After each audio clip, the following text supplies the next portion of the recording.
I welcome our distinguished speakers for today, Professor Rawat sir and Dr. Ashok Kumar. I also welcome all the participants for this 7 days international online training program on advances in diagnosis and medical management of farm-animal diseases.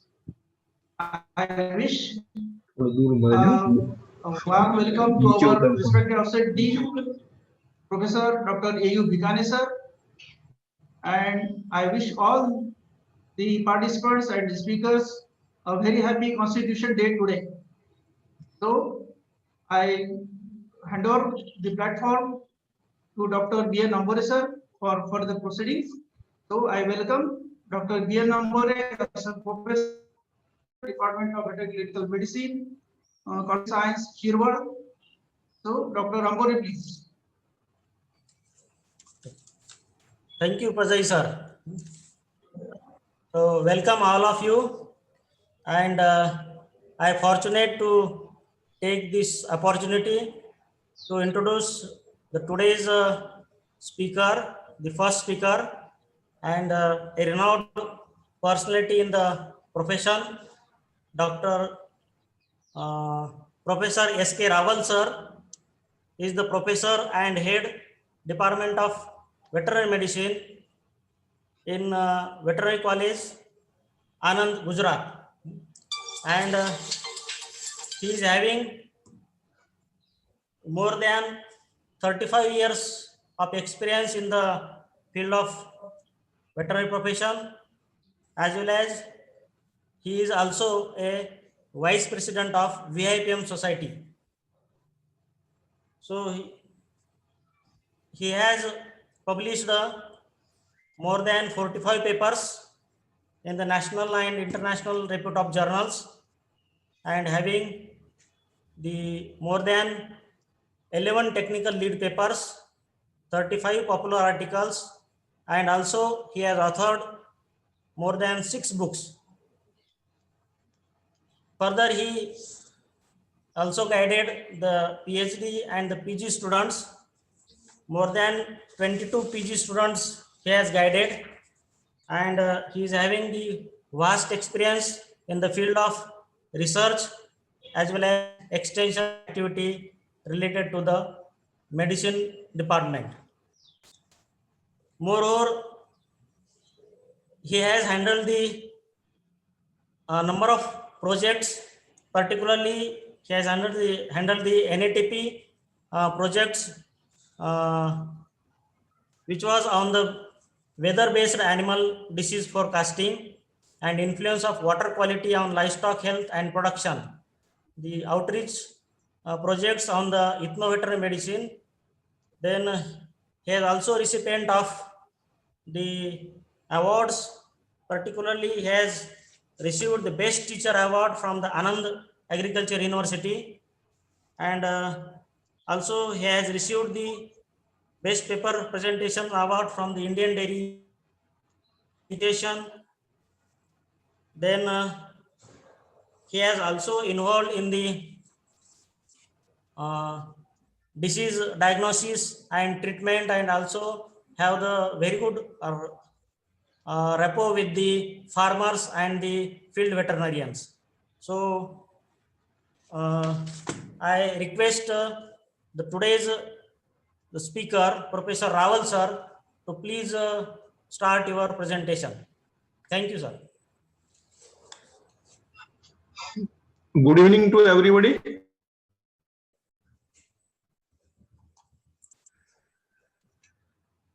First to talk with a variety of this our scientist.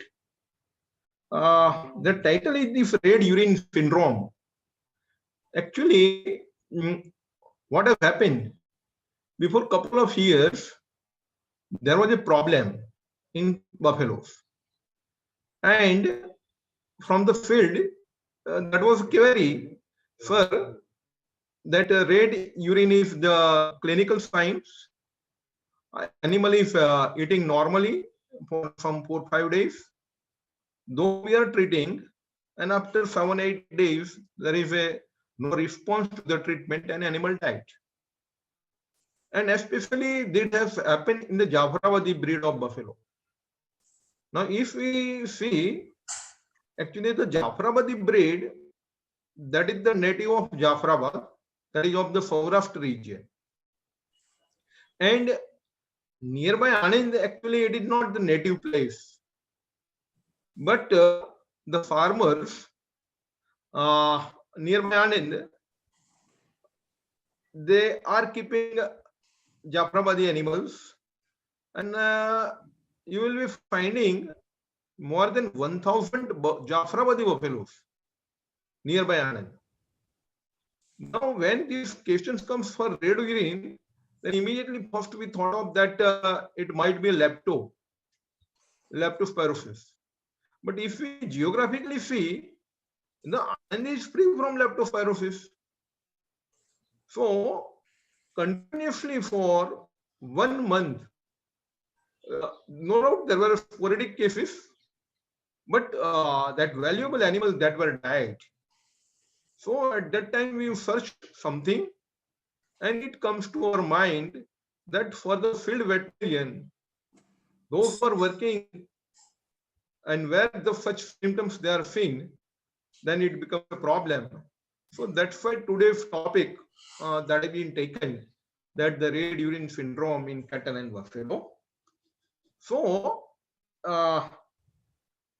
we have divided the topic: introduction, then hematuria, hemoglobinuria, differential diagnosis, and then therapeutic management. Now, if we see the anatomy, next, anatomy of this urinary tract of mammals, and so this is actually what we are saying, that dorsal aorta, renal artery, vein, kidney, ureter, bladder, and sphincter. And if you see the urine formation, next please. Urine formation, we all know actually it is the glomerulus, Bowman's capsule, and the renal tubule. So glomerular filtration that we know, tubular reabsorption we know, and how that tubular excretion is there. This is just for information that we are giving. And we should also have the normal parameters, because generally what will happen, the collection of the urine and examination of the urine in cattle and buffalo, it is always a neglected part. As a clinician, you also might be knowing in very few cases, no doubt in the small animal practice that we are doing, but in the large animal practice, generally collection of the urine. When I was on the farm, actually I was having the experience of 10 years in working this exotic cattle farm, that was of the Jersey and Holstein Friesian. So in some of the cases, we are finding this red urine. So at that time, we were collecting samples of the urine, and we were examining the samples. Nothing was coming out. But one thing that we have observed, actually the feeding, once we started feeding of the silage, and when actually we were giving them alfalfa hay, at that time that exotic Jersey animals, they were more prone, and they were giving the red urine. So out of, we are having 180 cattle, out of only 15-20 cattle we used to find. So at that time we were collecting the urine, and these are some of the parameters, that is urine volume and color. And generally we all know that the protein, glucose, ketone, bilirubin, urobilinogen, blood and leukocytes, they should be absent. Specific gravity also very helpful in case of we know this in the case of nephritis. So specific gravity that we have also measured in some of the cases. Color may changes, color pale yellow, dark yellow, but we all know that they depend on the frequency of the urine, or the early urine, in the morning urine, or in the afternoon urine. So color changes is also there. Now, when we are using the term red urine syndrome, next. So it is a number of infectious and non-infectious condition which have a red urine. And generally, when we are talking of this infectious condition, babesiosis, bacillary hemoglobinuria, contagious bovine pyelonephritis, and leptospirosis. Now, differential diagnosis, that is more important. And second thing, the investigation why there is a red urine, so that actually at the field level, farmers can be advised for proper control and for this proper preventive measures. Next. So there are two conditions we all know, a very simple condition. All field veterinarians know that hematuria and hemoglobinuria, and this gives the red urine. Now, if we see the list of the disease one by one, if we are seeing, then hematuria first, urinary calculi, nephritis, urolithiasis, cystitis, and urethritis, even simple trauma of urethra. Then angiotic hematuria, bovine angiotic pyelonephritis, malignant guttural fever. Then comes the anthrax, black quarters, mycotoxicosis, sweet clot disease, snake bite, and shock. So in all these conditions, you will find the hematuria. Now, infectious condition like babesiosis, tropical theileriosis, oriental theileriosis, what we call as Japanese theileriosis, leptospirosis, bacillary hemoglobinuria, post-purulent hemoglobinuria, even in case of severe burn, in chronic copper poisoning, in water intoxication, diffuse plant toxicosis, drug-induced hemoglobinuria that we find, are phenothiazine derivatives, and isoimmune hemolytic anemia. So these are this condition which is causing hematuria and hemoglobinuria. Now, when we are talking of these hematuria, it is the blood or a red blood cells. They are the intact cells present in the urine, and it is characterized by red to reddish brown turbid urine. Blood or red blood cells intact. In hemoglobinuria, it is the presence of hemoglobin in urine having red wine color and is more translucent. So how to differentiate? How to differentiate? Next, hematuria and hemoglobinuria. Very easy. We all know that collect the samples in the urine and centrifuge it. So clear cut, you will be differentiate after centrifugation. The intact RBC that will be settled down. But what to do in the field? Centrifugation, then simply collect the urine. Now, actually, when you are going for the field, at that time, animal may not pass the urine. One psychology of the cow, if you see, if the cow is feeding in the night time, the best time to collect the urine is the morning. We used to collect the urine early in the morning. So throughout the night, when these animals, they were taking the food, they were let loose in these yards. And morning, when we were bringing the animal for this milking, or when we are walking up animal, waking up, at that time, the first instance that they will give the urine. So in early morning, the time is the best for the collection of the urine samples. So even you can ask the farmers and then keep it in a centrifuge tube. In a tube, simple centrifuge tube. Keep it for half an hour. If no centrifugation is there, then you will find that some of the RBCs they are settling down. So it is a case of hematuria, and this is the case of, if it is not settling down, then it is a case of hemoglobinuria. So friends, this is the simple things, but now we'll be going some of these different conditions and hematuria and hemoglobinuria. So in which condition there will be hematuria?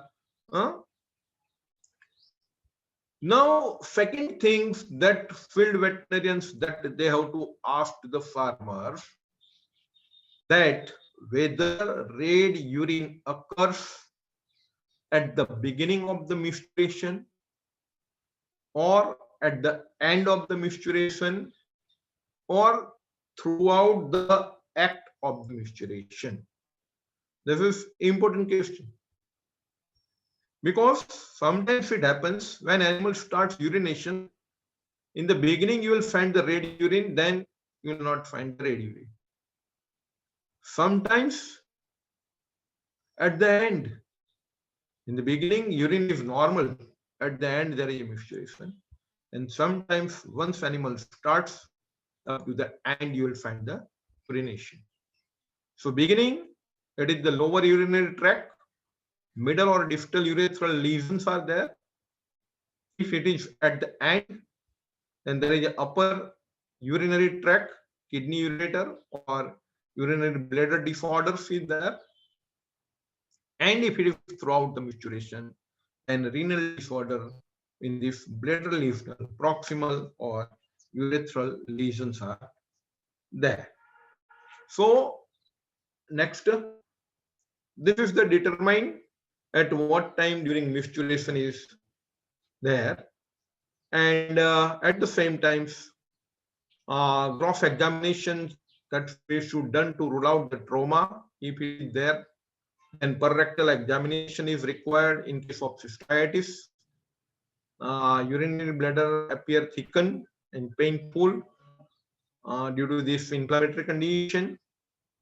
Sometimes blood mixed urine may be avoided by the animal when the bladder is expressed per-rectally, and per-vaginal examination should be carried out throughout the vaginal bleeding. So this is some primary information. Now, friend, I am so sorry that actually today I cannot take this complete lecture because I'm COVID positive and I am under the home quarantine. And from today morning, I feel found some problem in my voice. So doctor advised me not to take this long 1 hour duration lecture. And then I hand over to my colleague, Dr. Mandli. He is also a very good practitioner in large animal, and he is a very good man for this extension activity also, and he is having the vast experience of the field in the large animal.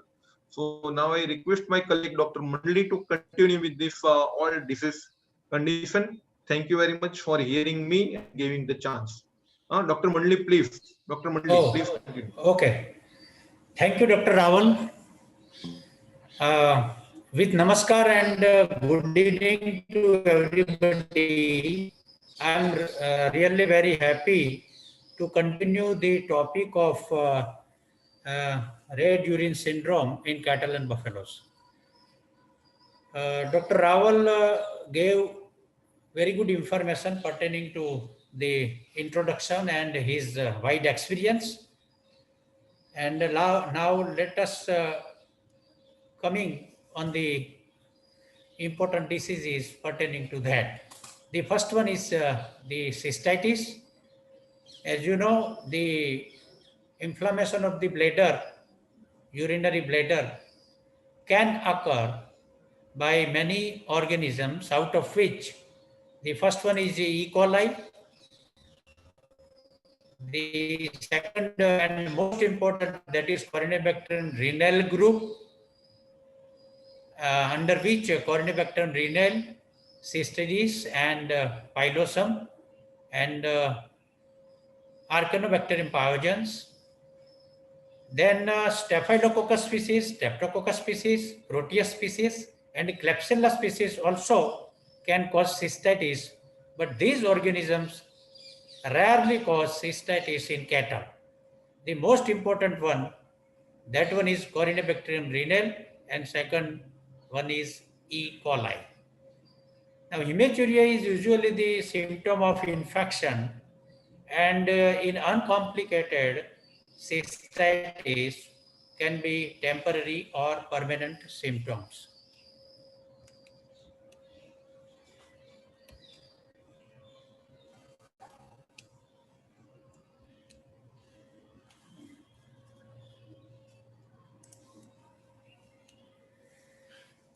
Now see, in peracute and acute cystitis cases, the disease is clinically characterized by fever, frequent painful urination, and the presence of blood, inflammatory cells, and bacteria in the urine.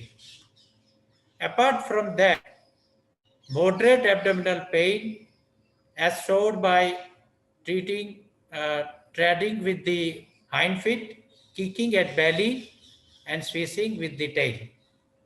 Whereas in chronic cases, the disease is clinically characterized by frequent urination and small volume of urine. Now see, here is the table showing classification of 23 cows having different types of cystitis in cystography. See, that I was telling on the basis of the result of urine analysis and endoscopically diagnosed different forms of cystitis. Now here we can see out of total 23 cows having different types of cystitis in cystoscopy, 19 cows with different types of cystitis like hemorrhagic cystitis, fibrinous hemorrhagic cystitis, and fibrinous purulent cystitis. The organisms, see, after having a bacteriological culture, we found Corynebacterium renale. Whereas in 4 cases of catral cystitis, the bacterial culture was E. coli.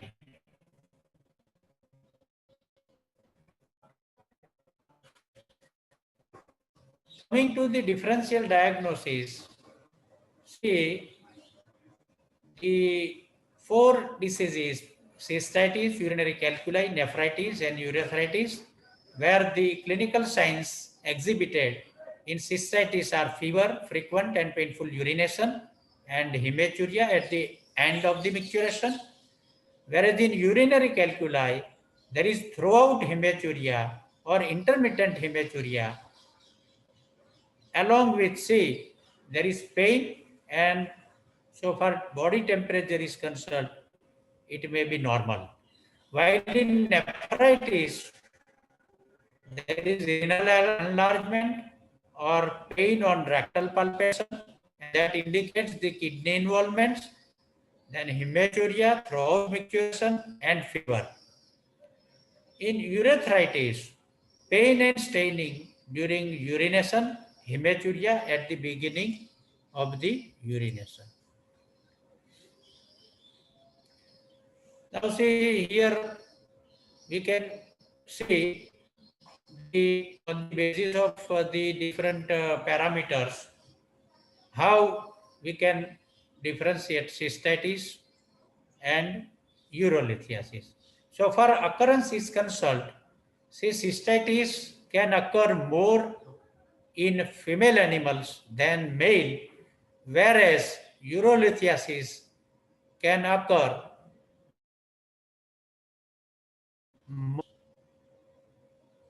So for urine flow is concerned, in cystitis, urination occurs frequently in small quantity and that too accompanied by pain.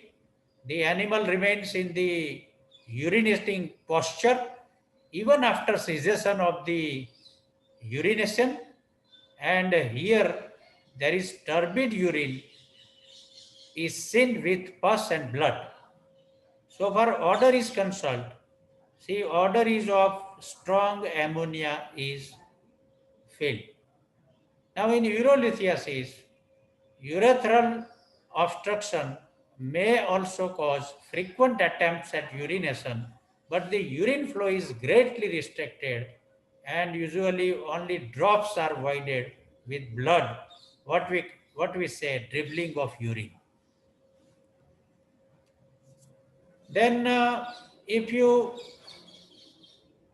perform rectal examination, see in cystitis there is thickening of the bladder wall, and this will suggest the diagnosis of cystitis, whereas in urolithiasis there is distended bladder, and that can be felt on rectal examination.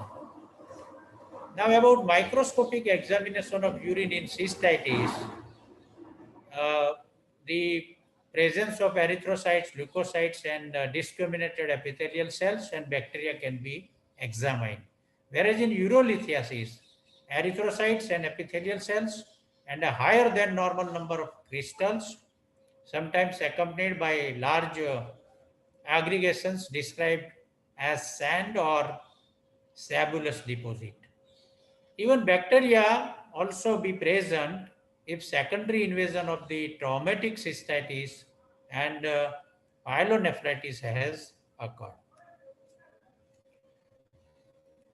About the radiographic examination, see, no doubt that has limited value for the diagnosis of urinary tract disease in farm animals, but contrast studies may be used to examine the lower urinary tract in neonatal animals, and multiple stone in urethra and urinary bladder can be recorded by radiography.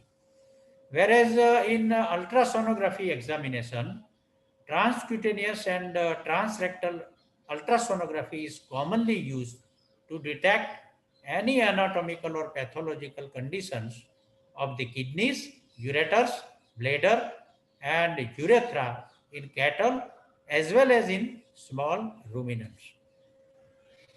Here is the photograph of ultrasonography showing the sonogram of the right kidney and proximal ureter of the cow obtained from the right paralumbar fossa. And notice the echoic foci in a dilated calyx and the proximal ureter. The ureter has a diameter of 1.8 centimeter and a thickened wall, whereas the abdominal wall is at the top of the sonogram. Here are the photographs of sonography in urolithiasis. Left photograph shows the sonogram showing distended tract bladder at 48-hour obstruction, whereas right one indicating the sonogram showing ruptured bladder at 96-hour obstruction. See, in cystoscopy, you can see the photograph of normal mucous membrane of the urinary bladder and normal urethral opening. So, transurethral endoscopy can be easily performed in cows in order to examine the urethra, bladder, and ureter. These are the photographs showing hemorrhagic cystitis and stone bladder. So for pathological lesions are concerned, you can see the upper left photograph A, gross lesions in acute cystitis. The photograph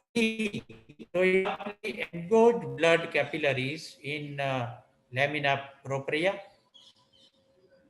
C indicates dilated and engorged blood capillaries and at places hemorrhages in lamina propria. Whereas photograph D shows marked mononuclear cellular infiltration in lamina propria. Now see, under treatment, we have to treat the cases on the basis of primary causes of the disease, and fluid and electrolytes should be given to correct the dehydration, acid-base imbalance, and electrolyte abnormalities. The antimicrobial therapy, say first-line antimicrobial in ruminants include penicillin, ampicillin, amoxicillin, ceftiofur, and cefcune. A lower urinary tract infection cases, we should should give for 7 days at least this therapy, and in upper respiratory tract infection cases, treat the cases by giving the antimicrobial therapy for 2 to 4 weeks often necessary. The success of the therapy that can be evaluated by repeating urine culture 7 to 10 days after the last treatment. Now about pH, see, there is alkaline urine pH whenever there is E. coli pyelonephritis or cystitis, and pH of the urine found acidic when there is Corynebacterium renal infections. Now coming to the hemoglobinuria. So Dr. Rawal sir already narrated the list of diseases where hemoglobinuria is a typical, out of which the first and most important disease, that is babesiosis, as all of you know, is a tick-borne hemoprotozoal disease of cattle and buffalo, clinically characterized by high fever and intravascular hemolysis leading to hemoglobinuria.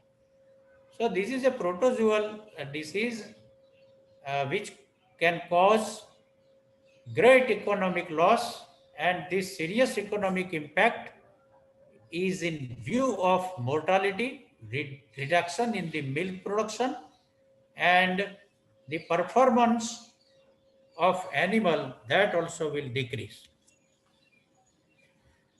So can caused by the protozoa Babesia bizamina and Babesia bovis.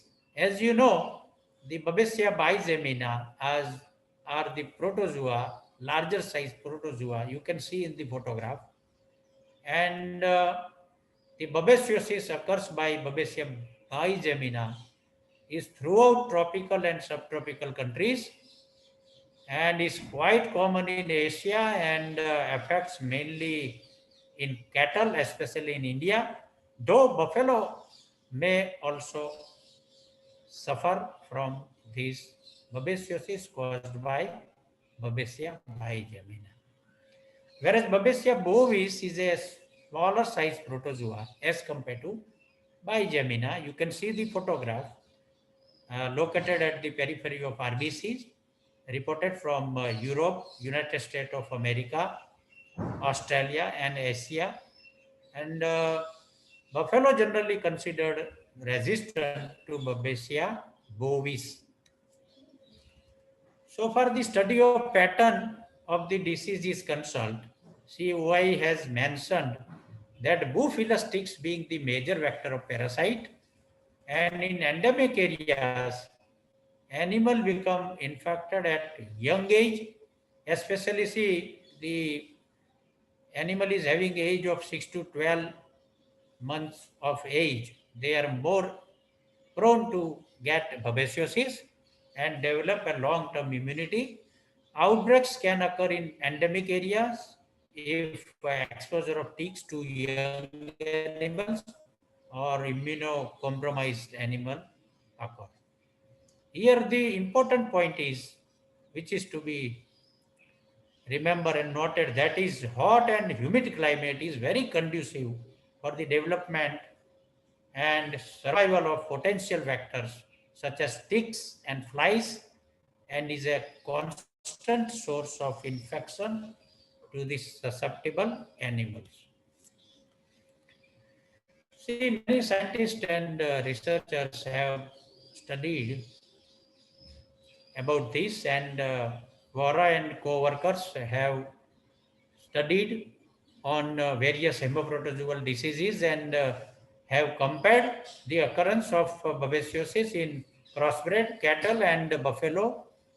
And the table shows, we can see that crossbred cattle are more susceptible for babesiosis as compared to buffalo, whereas 12.04% cases of trypanosomiasis had reported in buffaloes, and see, as compared to crossbred cattle is more here in trypanosomiasis, whereas anaplasmosis is 2.82% as compared to buffalo, where in buffalo is 0%.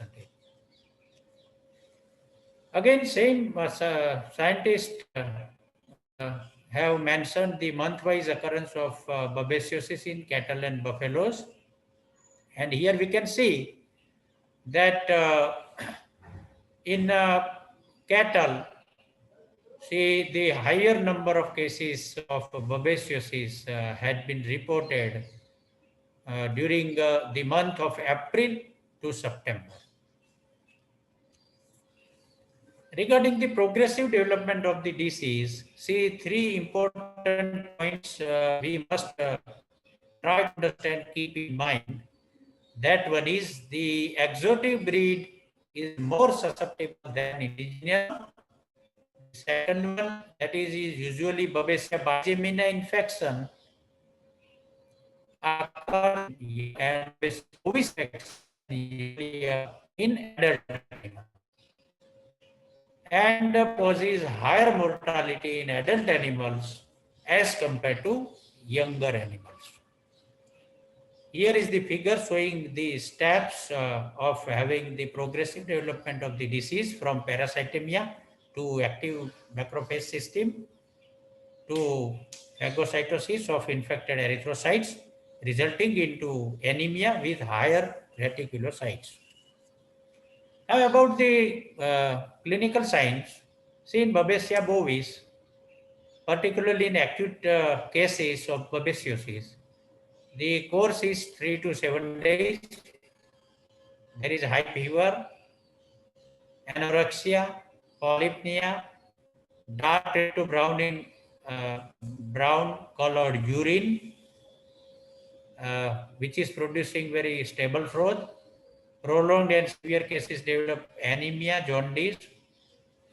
Then cerebral babesiosis also can occur, where nervine symptoms like incoordination followed by posterior paralysis also can occur, and finally convulsion, coma. And if these type of cases are not being diagnosed earlier and treated properly, then death also can occur in cerebral babesiosis. Whereas in subacute cases of babesiosis, which actually can occur particularly in young calves, usually are having mild fever and hemoglobinuria is absent. And the another clinical feature you people know here in babesiosis, that is piped stem feces. Whereas in Babesia bigemina, hemoglobinuria is present early and more consistently than in Babesia bovis infection. Fever is less of a feature. There is no cerebral involvement in Babesia bigemina, and recovery of non-fatal cases usually rapid and complete. So these are the photographs showing hemoglobinuria, and you can see it produce very stable froth on ground. You can see is very good and clear photograph. The photograph of young cattle having nervous signs, you can see. Also see the emaciation and anemia is inevitable sequelae. Now coming to the diagnosis, see, microscopic examination is most important one, and thin and blood film in sustain can be performed. Babesia bigemina infection, capillaries, Babesia bovis is readily found. Now, so far the detection of low-level Babesia bovis infection is concerned.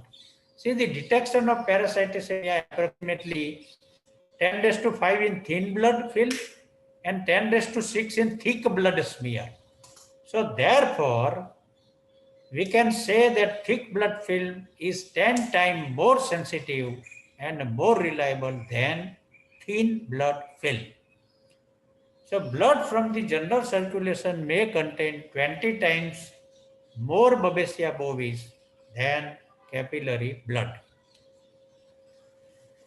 Then second one, this is also important, hemolymph. A good method to identify males infected with Babesia is detecting kinase stages in the hemolymph by performing the hemolymph test. Now see, kinases are motile stages of the parasite which reach the hemolymph of the tick and infect several organs including the ovary of females.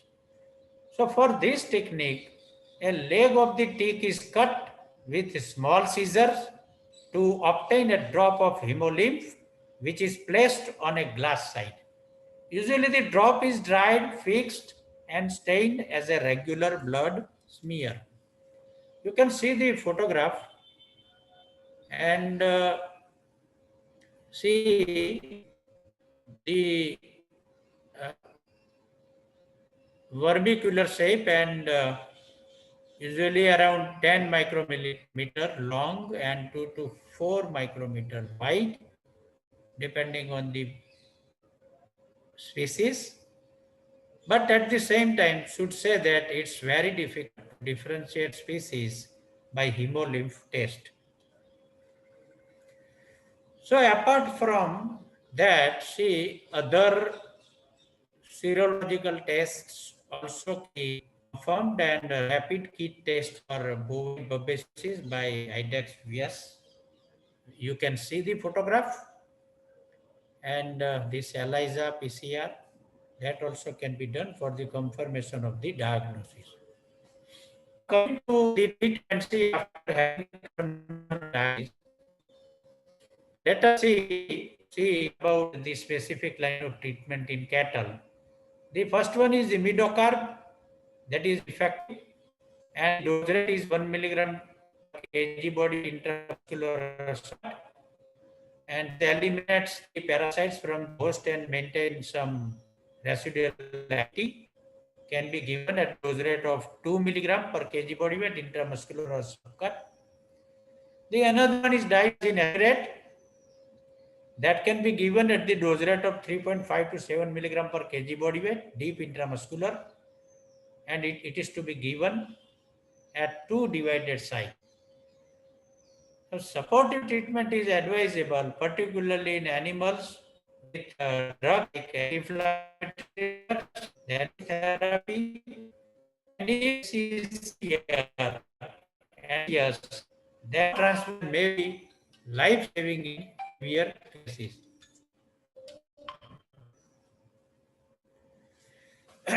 So far prevention is concerned, see, we have to control the aericide, and dipping is widely used in endemic areas, and that also can be used as frequently as every 4 to 6 weeks in heavily infested areas. So far, this since is concerned, that also is effective, and anti-tick vaccines are also available in some countries and can be used to control ticks. Okay, now coming to the another disease of diarrheal theileriosis, and is also known as Japanese theileriosis, and that is caused by Theileria orientalis. So, oriental theileriosis is transmitted by Haemophilus physisticus and also through transplacental. Clinically characterized by severe in heavy parasiticized cattle and moderate attainment of the lymph node. Here see the affected animal shows high fever, lacrimation, nasal discharge, swollen lymph nodes, and hemoglobin with a you can see the photographs animals suffering from and typical you can see nasal discharge and lacrimation. And here you can hear punch out such in the abomasum. There is also enlargement of the spleen and massive pulmonary as in East Coast fever and Mediterranean.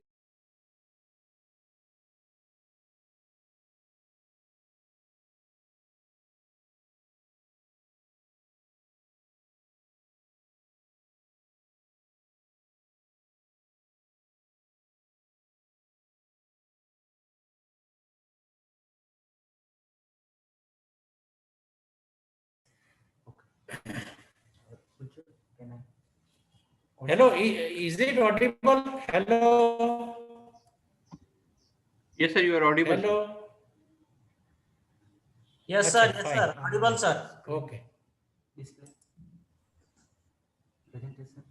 Presentation is also okay. Fine. Now, so I was talking about buparvaquinone, which will be given at the dose rate of 2.5 milligram per kg body weight intramuscular, and two doses of the same can be given at 3.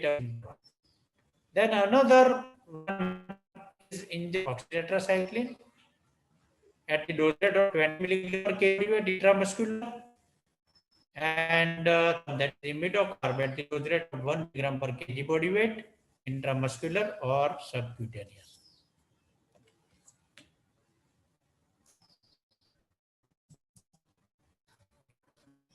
Now another disease of muscle, that is leptospirosis, and as you know, it is distributed zoonotic disease, and that can occur in man, several animals, as shown the cell.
Sir,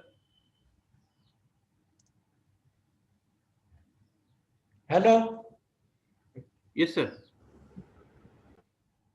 If you keep your video off, sir, and if you present, it will be better, sir, because bandwidth is very low at your side.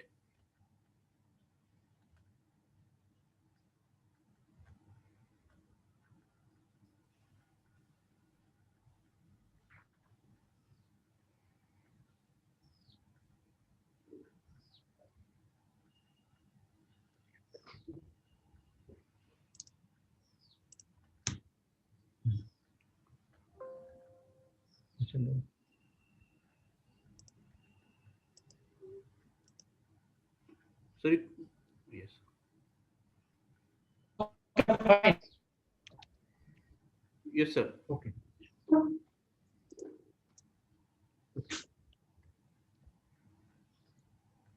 So regarding etiology and epidemiology, see, as we know, because the Leptospira organism were motile, gram-negative, obligate around. See, Leptospira hard serovar, cattle only maintains host and adapted cattle. The important thing which we should remember is ground surface moisture and water is the most important factor in the persistence of the source. See, leptospirosis is most prevalent and have been reported just in India. And here is the study from Patel showing district-wise seroprevalence of leptospirosis in cattle, and we can see the higher percentage positive in Valsad district is 47.06%. This table shows the sex-wise seroprevalence of leptospirosis in cattle in South Gujarat.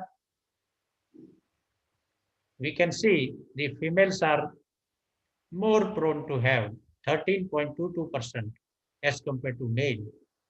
And so far age-wise seroprevalence is concerned, the leptospirosis had been reported highest in the animals aged years.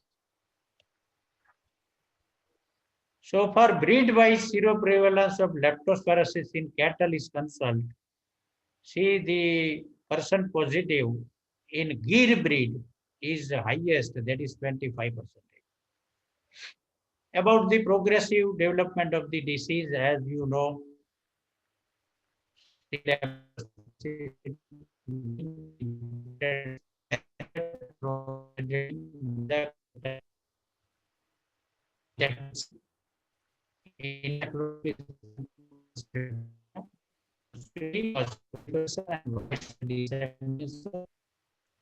and then she can reach to every major organs like brain, kidney, lungs, uterus, testes, like that. And now coming to the clinical signs, see, in acute cases of leptospirosis, there is high fever, hemoglobinuria, jaundice, petrification of mucosa, pale mucosa, drop in milk production. Whereas in subacute cases, thick milk in all 4 quarters without a physical change in odor, blood stain for low, and so far leptospirosis associated with leptospira heart, the infertility and milk form occurs only in pregnant or lactating cows. Coming to the diagnosis, see, diagnosis of the disease can be confirmed by various tests as shown in table, and at the same time, we have kept advantage and disadvantage of each test. There are 4 tests like dark field microscopy, then IgM ELISA, and microscopic agglutination test, and PCR. Now, so far confirmation can be done by all the tests, but most widely used is IgM ELISA. That is advantage, but at the same time is showing false positive, and IgM cannot be detected in early stages of infection. Whereas MAT is gold standard, but is less sensitive in early phase of disease. And so far PCR is concerned, see, it is successful in detecting leptospira DNA in serum and urine samples of patient, but at the same time, this test is very expensive. Okay. Here you can see the photograph showing dark field microscopy and immunofluorescence staining. See, these organisms can be detected in urine fluid like cervicovaginal mucus or semen or tissue section. and you can see the now treatment, see dihydroxystreptomycin in systemic infection. It can be given at the dose rate of 10 mg intramuscular twice daily for 3 days. It is effective. And for alinison leptospirosis at the dose rate of 25 mg per kg body weight intramuscular. And simultaneous treatment of all animals in an outbreak should be at the dose rate of 25 mg per kg body weight. Whereas the oxytetracycline LA, that is long acting, also can be given at the dose rate of 20 mg per kg muscular, single or repeated dose. And short acting can be given once in a day for 3 to 5 days. The dose of penicillin is 1000 and tylosin 18 mg per kg. And in severe cases, blood transfusion should be at the 5 to 10 liter per 450 kg body weight. Then coming to bacillary hemoglobinuria, which is clinically characterized by fever, hemoglobin and necrotic infarctions in liver caused by anaerobic spore-forming Clostridium molliticum. Is a foreign organism that may be found in the gastric tract as normal flora. At the back of the cases of bacillary hemoglobinuria occur during all seasons of the year and all age group of bovine. Soil with alkaline reaction, the highest is seen on irrigated or water-lodging pasture. In Luja, this is this is about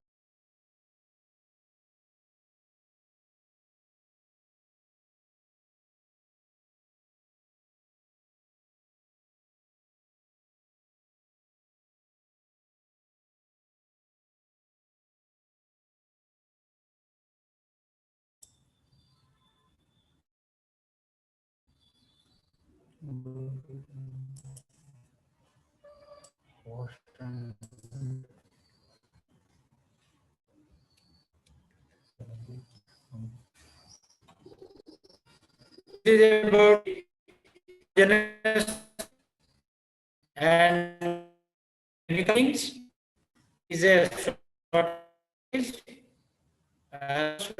found dead obvious then fever,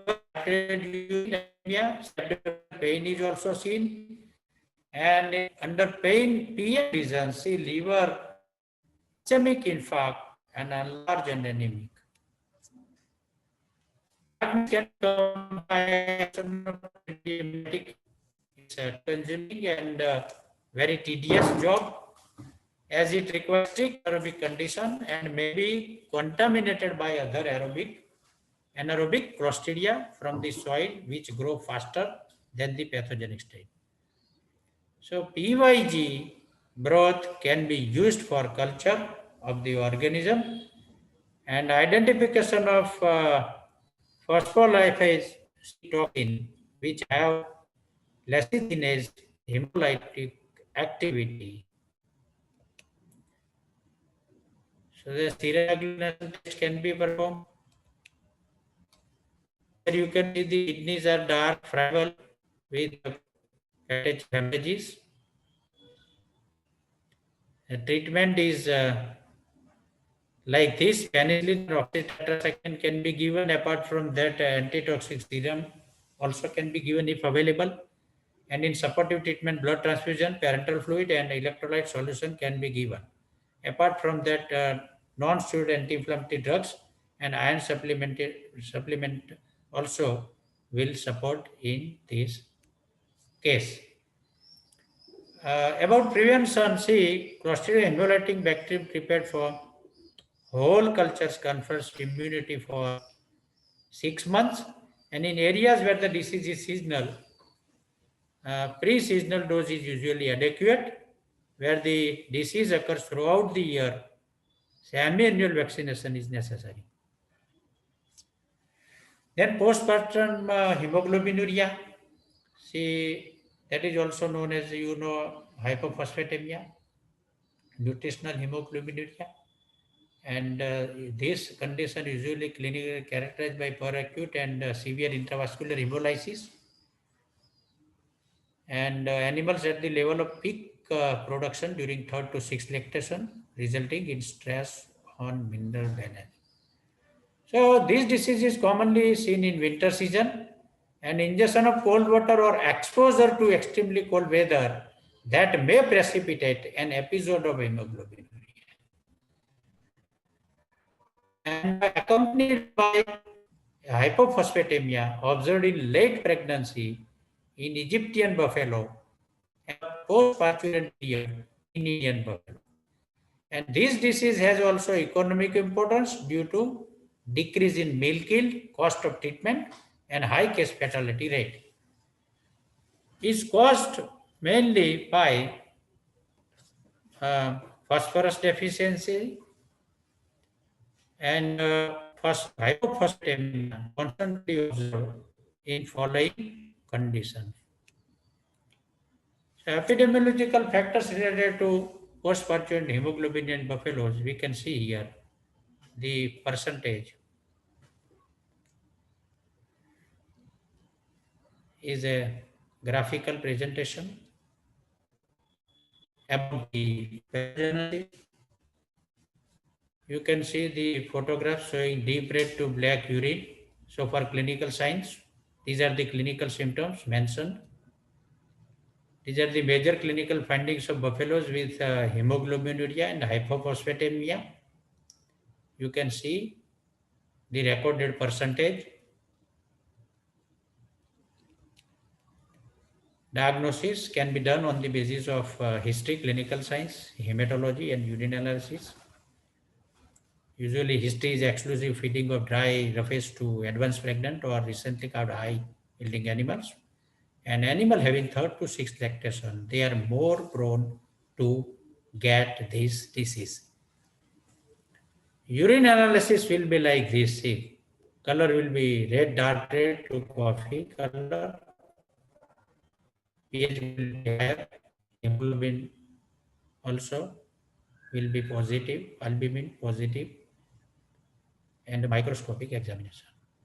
This table shows the hematological variable in healthy and post-parturient hemoglobinuria affected buffaloes, and you can see the affected animals having the erythrocyte count 2.9, the hemoglobin concentration, hematocrit, you can see.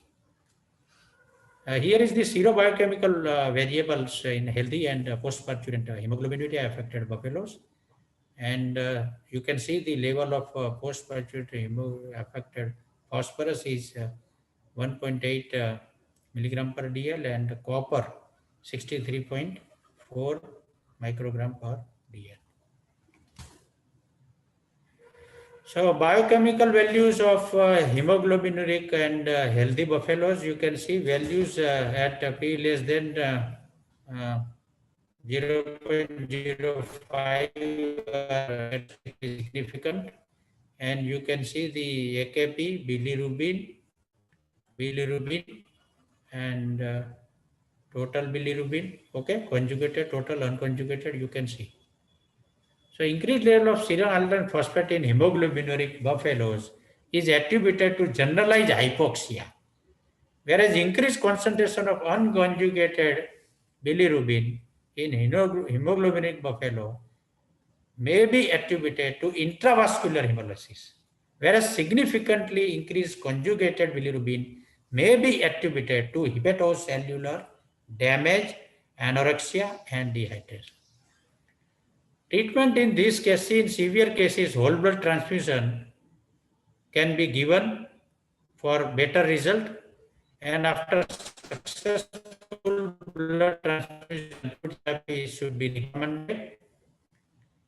And monosodium dihydrogen phosphate at the dose rate of 30 gram dissolved in 300 ml deionized water intravenous can be given. Sodium acetate at the dose rate of 60 gram in 300 ml of distilled water intravenous, and similar dose at by subcutaneous route, followed by further subcutaneous injections at 12-hour intervals on 3 occasions gives better result. Then ascorbic acid can be given, copper glycinate at the shown dose rate, and hemedrinics also are recommended during the convalescence. So this table shows the differential diagnosis of red urine in cattle and buffaloes. You can see the disease, then sign, urine, and remarks.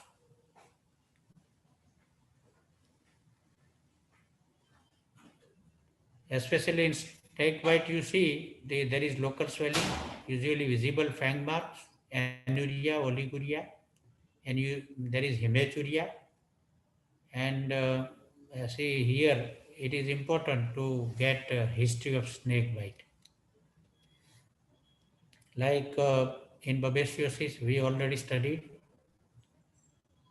Theileriosis also we talked about. Postpurulent hemoglobinuria also we talked about. Leptospirosis. These all the table showing in brief about the signs, etc. Thank you very much. Thank you.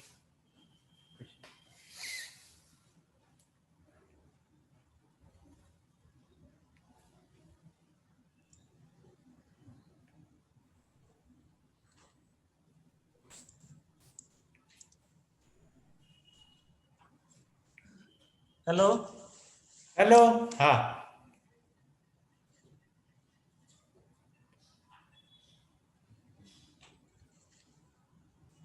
Hello, Pajai sir. Yes, I am audible, sir. Yes, yes, audible, audible. Okay. Thank you, Manali sir.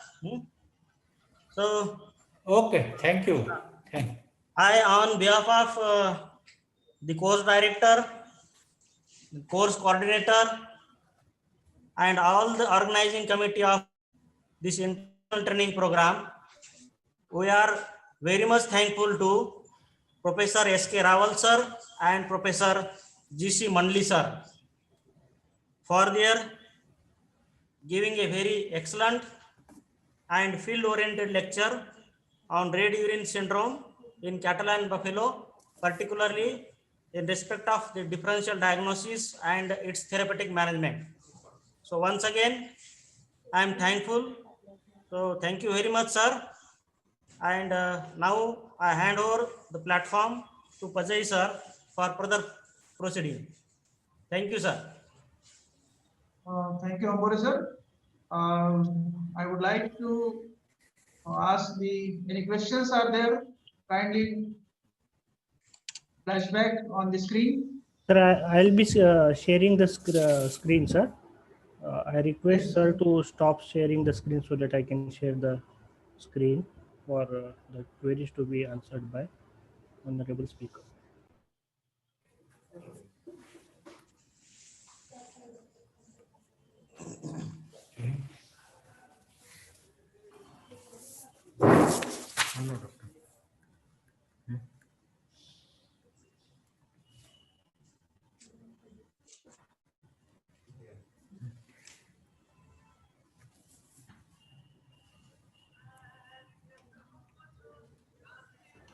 There is a question that the hemoprotozoal diseases like Anaplasma babesia affect the semen production.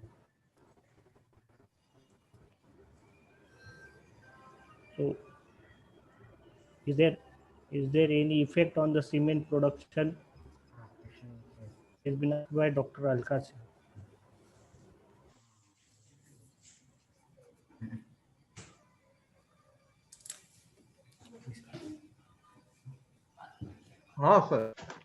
Anaplasma babesia definitely affect the semen production.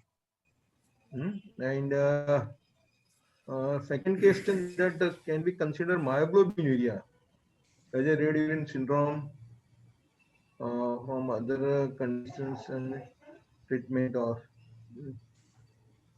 No, sir. Actually, myoglobinuria is a different aspect, and that we have not you can see in the second or third slide, we have already described all the conditions.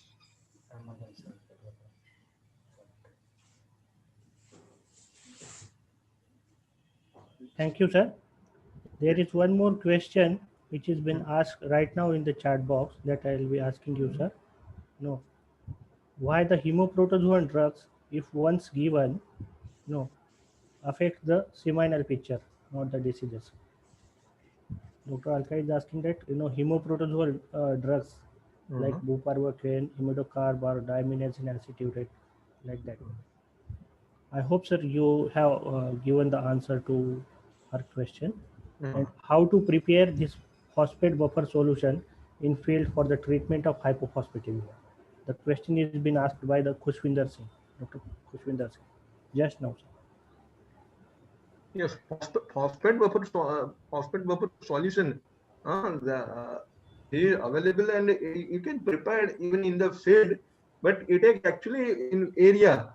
This hypophosphatemia that will be occur in a specific area only. So at that time you can even try in that area.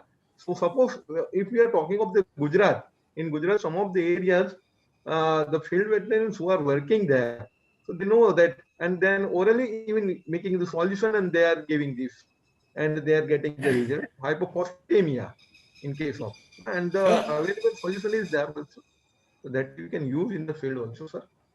Sodium acid phosphate Sodium orally can be given.